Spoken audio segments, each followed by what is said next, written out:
Hello friends, आप लोगों का स्वागत है हमारे यूट्यूब चैनल यूथ विजडम में। आज हम लोग बीपीएससी इंटरव्यू गाइडेंस प्रोग्राम में आगे बढ़ेंगे और आज हम बात करेंगे बीपीएससी साक्षात्कार की तैयारी के दौरान किन महत्वपूर्ण क्षेत्रों पर ध्यान देना चाहिए। इम्पॉर्टेंट एरियाज और fields to be focused during BPSC interview preparation.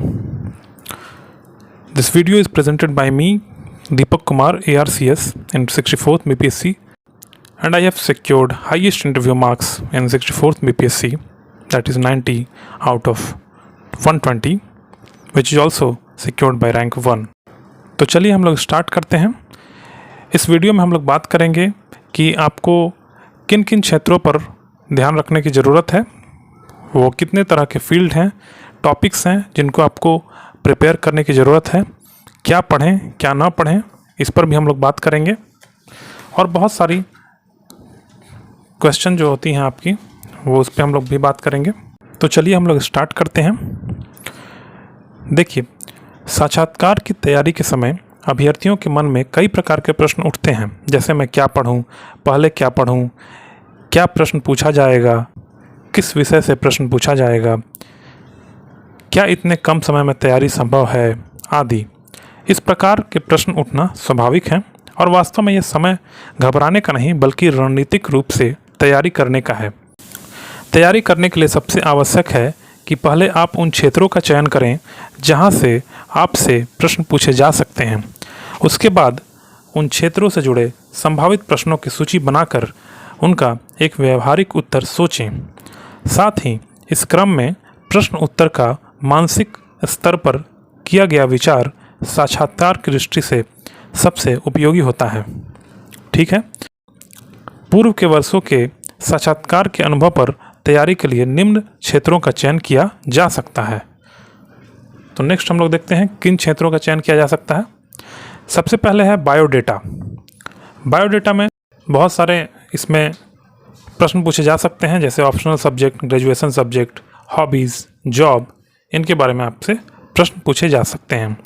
और बीपीएससी में एक ये नई पहल शुरू हुई है कि जिसमें आपसे जो पर्सनल डिटेल्स होती है, जैसे कि जिससे आपका आइडेंटिटी पता चलती हो, वो नहीं पूछा जाता है। जैसे कि आपका नाम, आपका गृह जिला, ठीक है, आपका डेट ऑफ बर्थ, आपका रोल नंबर, ठीक है, आपका फादर्स नेम, ये सब नहीं पूछा जाता है। ठीक है, तो इनको छोड़कर ही आप तैयारी करें। बायोडेटा में इन पर तैयारी करना कोई ज़रूरी नहीं है क्योंकि ये पूछा ही नहीं जाएगा आपसे।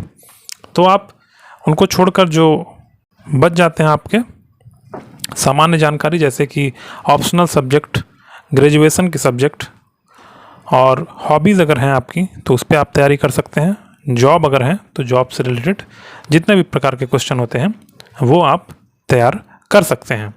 ठीक है, तो सबसे पहले मैं ये बताना चाहूँगा सभी अभ्यर्थियों को कि आप एक कॉपी बना लें या डायरी बना लें। ठीक है, और उसमें 5-5 पेज डिवाइड कर दें हर एक टॉपिक के लिए। जैसे ऑप्शनल सब्जेक्ट के लिए 5 पेज आपने रखा, ग्रेजुएशन सब्जेक्ट के लिए 5 पेज रखा, हॉबीज़ के लिए 5 पेज, जॉब के लिए 5 पेज और पर्सनैलिटी के लिए 5 पेज। इस तरीके से जितने भी टॉपिक्स हैं जो मैं डिस्कस करूँगा उसके लिए आप 5-5 पेज, 7-7 पेज, 10-10 पेज करके आप खाली छोड़ दें। और उसमें आप जिस दिन से तैयारी स्टार्ट करेंगे उस दिन से जो भी आपको इन्फॉर्मेशन मिलेगी उससे रिलेटेड, उस टॉपिक से रिलेटेड, तो उस जगह पे आप लिखेंगे। और ये मैं इसलिए बोल रहा हूँ क्योंकि जिस दिन आपका इंटरव्यू होता है उससे एक वीक पहले आप जितने भी ये शॉर्ट पॉइंट, शॉर्ट नोट्स जो बनाएंगे वो रिवीजन में काफ़ी हेल्प करता है। ठीक है, तो नेक्स्ट हम लोग देखते हैं बायोडेटा में ही होता है एक शैक्षणिक योग्यता से प्रश्न। ठीक है, इसके तहत अभ्यर्थियों के स्नातक, परास्नातक से संबंधित मुख्य विषय से प्रश्न पूछे जाते हैं। इस क्रम में शैक्षणिक संस्थान एवं उसके शहर से संबंधित प्रश्न पूछे जा सकते हैं जहां शैक्षणिक संस्थान अवस्थित है। ठीक है, ऐसे में अभ्यर्थियों से अपेक्षा की जाती है कि वह अपने स्नातक विषय में अच्छी समझ रखता हो। ठीक है, नेक्स्ट आपका है वैकल्पिक विषय से प्रश्न। ऑप्शनल सब्जेक्ट बहुत ही इंपॉर्टेंट होते हैं बीपीएससी इंटरव्यू की दृष्टि से, क्योंकि कभी कभी तो 60% आपका इंटरव्यू इसी पे डिपेंड कर जाता है। बीपीएससी में वर्तमान में एक वैकल्पिक विषय रखना अनिवार्य है। ऐसे में वैकल्पिक विषय के सामान्य ज्ञान से संबंधित प्रश्न पूछे जाते हैं। वैकल्पिक विषय से संबंधित कोई मॉडल, सिद्धांत, तात्कालिक घटनाएं यदि प्रचलित हों तो उसे तैयार करके जाना चाहिए। इसके अतिरिक्त स्नातक के विषय एवं वैकल्पिक विषय में अंतर होने पर विषय के चयन को लेकर भी प्रश्न पूछे जा सकते हैं। तो इसके लिए आप तैयार रहें, ठीक है। इससे प्रोबेबल जितने भी क्वेश्चन हैं आप उनको लिखें और इसका अच्छे तरीके से आप प्रैक्टिस करें।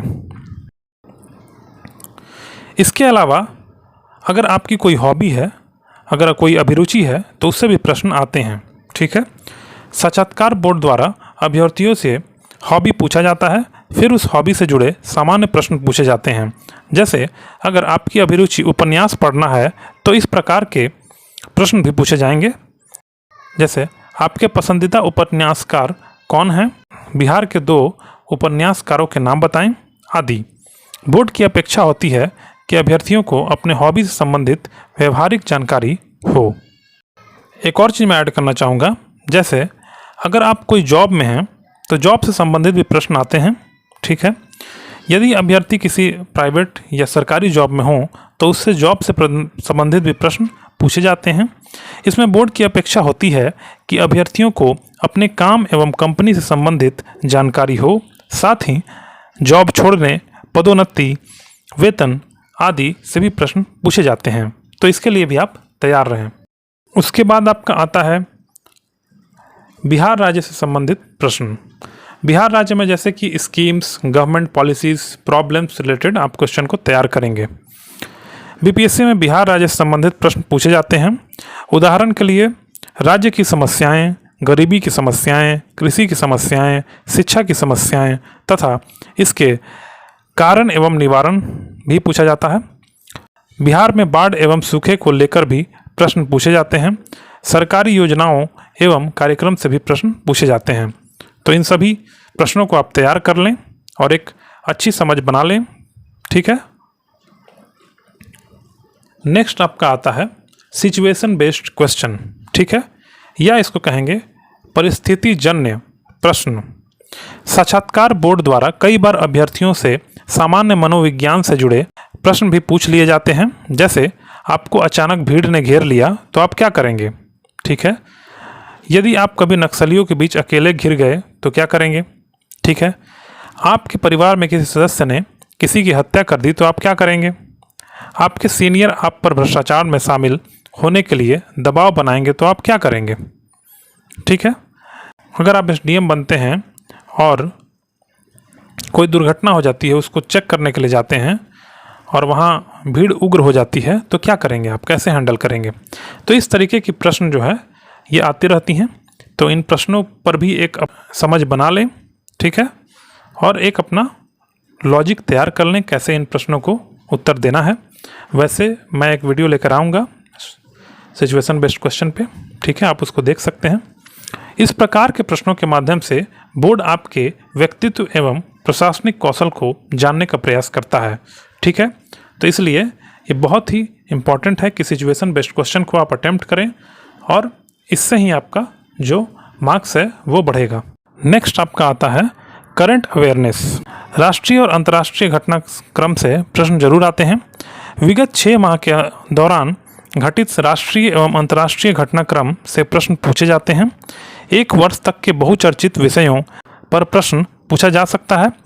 इसमें समसामयिक मुद्दों के साथ अभ्यर्थियों के विचार भी जानने का प्रयास किया जाता है, जैसे कोविड-19, ठीक है, भारत चीन सीमा विवाद, ठीक है। इस तरीके के क्वेश्चन पूछ सकते हैं आपसे।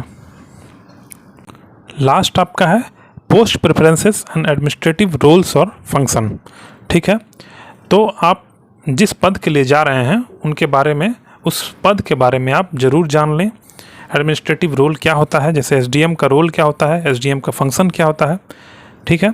इस प्रकार आप जितने भी पोस्ट 65वीं बीपीएससी में हैं उनके बारे में आप जान लें और उसके बाद ही पोस्ट प्रेफरेंस को भरें, ठीक है। तो इसको थोड़ा हम लोग डिस्कस करते हैं। पद एवं पद की वरीयता से प्रश्न। साक्षात्कार के समय चुने गए पदों की वरीयता से भी प्रश्न पूछे जाते हैं, जैसे आपकी पहली प्राथमिकता पुलिस सेवा क्यों है, आप प्रशासनिक पदाधिकारी क्यों बनना चाहते हैं, या आप पुलिस सेवा में क्यों नहीं जाना चाहते हैं आदि, या आप प्रशासनिक पदाधिकारी बन के सबसे पहले किन 3 प्रमुख कार्यों को करना चाहेंगे, तो आदि इस तरीके के प्रश्न भी पूछे जाएंगे।